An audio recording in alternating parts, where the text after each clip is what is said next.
नोकरी असो वा लग्न, चष्म्याची अडचण आता होऊ देऊ नका. नंदादीप नेत्रालयात या आणि तुमच्या चष्म्यापासून मिळवा कायमची मुक्ती. कारण आता चष्मा घालवण्याची लासिक शस्त्रक्रिया फक्त 32,999 रुपयात. शिवाय 5,000 रुपयांपर्यंतचे लासिक स्क्रीनिंग अगदी मोफत. ऑफर मर्यादित कालावधीसाठी. तर वाट कसली बघताय? आजच कॉल करा 92-2000-1000. नंदादीप नेत्रालय, न्यू शाहूपुरी, कोल्हापूर. दृष्टी म्हणजे नंदादीप.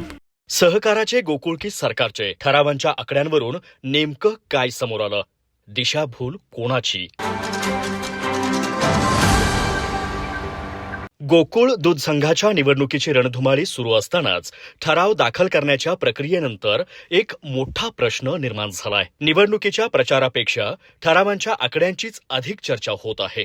कारण ठराव दाखल करताना प्रत्येक पक्ष आणि गटाने आपल्या ताकदीचे वेगवेगळे दावे केलेत. मात्र ठराव दाखल करण्याची मुदत संपल्यानंतर उपनिबंधक कार्यालयातून जाहीर झालेली अधिकृत आकडेवारी या सर्व दाव्यांपेक्षा वेगळी ठरलीय. विविध पक्षांच्या नेत्यांकडून ठरावाच्या आकडेवारीचा झालेला खेळ ही नेमकी कोणाची दिशाभूल केली जात आहे, हा मोठा प्रश्न या निवडणुकीनिमित्त उपस्थित होतोय. अधिकृत आकडेवारीनुसार गोकुळ निवडणुकीसाठी एकूण 5,439 ठराव दाखल झालेत. मात्र त्यापूर्वी विविध पक्षांनी माध्यमांसमोर मांडलेले आकडे वेगळेच चित्र रंगवत होते. अजित पवार गटाच्या राष्ट्रवादी काँग्रेसने 1900हून अधिक ठरावांचा दावा केला. शिवसेनेच्या शिंदे गटाने 1500हून अधिक ठराव असल्याचं सांगितलं. भाजप आणि जनसुराज्य आघाडीने मिळून 2,000हून अधिक ठरावांचा दावा केला.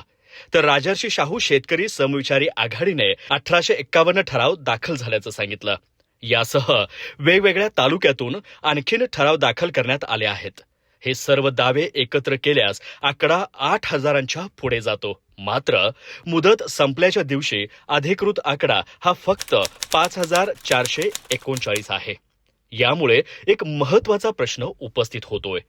अधिकृत आकडेवारी आणि पक्षांनी जाहीर केलेल्या आकड्यांमध्ये इतका मोठा फरक का? हे आकडे नेमके कोणत्या आधारावर जाहीर करण्यात आले? मतदारांना आपली ताकद दाखवण्यासाठी आकडे फुगवले गेले का?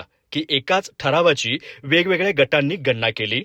याचं नेमकं उत्तर काय? असे अनेक प्रश्न उपस्थित होत आहेत. या निवडणुकीत आणखी एक स्पष्ट चित्र दिसत आहे. एका बाजूला राज्यातील सत्ताधारी पक्षांचे जवळपास सर्वच प्रमुख नेते एकत्र आले आहेत. मंत्री चंद्रकांत पाटील, माजी आमदार महादेवराव महाडिक, मंत्री हसन मुश्रीफ, मंत्री प्रकाश आबिडकर, खासदार धनंजय महाडिक, आमदार विनय कोरे, अरुण नरके, विश्वास पाटील, अरुण डोंगळे यांच्यासह अनेक नेत्यांची ताकद एका बाजूला उभी आहे. दुसऱ्या बाजूला आमदार सतेज पाटील यांनी स्वतंत्रपणे मोर्चा उघडला आहे. त्यांच्यासोबत माजी खासदार राजू शेट्टी, माजी आमदार राजूबाबा आवळे, आमदार जयंत आसगावकर यांच्यासारखे नेते आहेत. त्यामुळे ही निवडणूक अनेकांच्या दृष्टीने एकटे सतेज पाटील विरुद्ध जिल्ह्यातील मातब्बर नेते अशी बनली आहे. यात आणखी एक महत्वाचा राजकीय मुद्दा म्हणजे शक्तीपीठ महामार्ग. या विषयावर सरकारच्या भूमिकेला कडाडून विरोध आमदार सतेज पाटील यांनी केलाय. त्यांच्याबरोबर चळवळीचा बुलंद आवाज मानले जाणारे माजी खासदार राजू शेट्टी हेही त्यांच्यासोबत उभे राहिलेत. त्यामुळे ग्रामीण भागातील शेतकरी वर्गात या भूमिकेचा काही प्रमाणात सकारात्मक परिणाम होऊ शकतो अशी राजकीय चर्चा आहे. मात्र या भूमिकेचे मतांमध्ये किती रूपांतर होते याचं उत्तर निकालच देईल. तसेच मेळाव्यादरम्यान आमदार सतेज पाटील यांनी केलेले निकालाच्या दिवशी बिनआवाजाचा बॉम्ब फुटणार आहे हे विधानही चर्चेचा विषय ठरला आहे. या वक्तव्याचा नेमका अर्थ काय हे त्यांनी स्पष्ट केलेलं नसलं तरी त्यामुळे निकालाबाबतची उत्सुकता अधिकच वाढलेली आहे. गोकुळ ही केवळ दूध संघाची निवडणूक नाही, ही सहकार क्षेत्राच्या भवितव्याची परीक्षा आहे. गोकुळची ओळख ही शेतकऱ्यांच्या सहकारी संस्थेची आहे. त्यामुळे आजही मूलभूत प्रश्न तोच आहे. गोकुळचा कारभार सहकाराच्या तत्वांवर चालणार की राजकीय शक्तीच्या आधारांवर? शेवटी निर्णय मतदारांचाच असणार आहे.